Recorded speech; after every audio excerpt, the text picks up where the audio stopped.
சமீபத்தில் நடந்த 2 சந்தோஷமான விஷயத்தை தான் இந்த வீடியோவில் பார்க்க போகிறோம். எல்லோருக்கும் வணக்கம். நான் உங்கள் ஜேஜே. 3வது முறையாக ஜூனியர் ஏசியா ஹாக்கி கோப்பையை ஜெயிச்சிருக்காங்க நம்ம இந்தியாவோட U19 டீமு. ரொம்பவே சந்தோஷமான விஷயம். 3வது முறையாக ஜெயிச்சிருக்காங்க.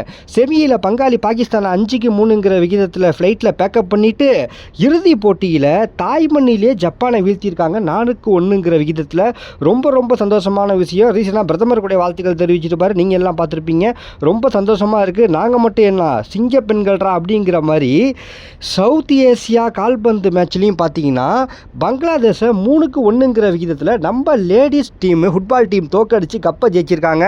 அதை தான் நீங்கள் வீடியோவில் பார்த்துட்ருக்கீங்க. ரொம்ப சந்தோஷமாக இருக்குது. கிரிக்கெட்டுக்கு கொடுக்குற ஆர்வத்தை நம்ம இந்திய மக்கள் வெறும் 1% ஒவ்வொருத்தரும் 1% மற்ற ஸ்போர்ட்ஸுக்கு கொடுத்தா கண்டிப்பாக நம்ம இந்தியா விளையாட்டுத்துறையில் எங்கேயோ போய்டுன்னு நான் நினைக்கிறேன். இது மட்டும் இல்லை, அடுத்து வரப்போகிற ஒலிம்பிக்கில் இந்தியா எத்தனை தங்கம் எடுக்குங்கிறத மறக்காமல் கமெண்ட்டில் சொல்லுங்கள். எல்லோருக்கும் நன்றி. நான் உங்கள் ஜேஜே.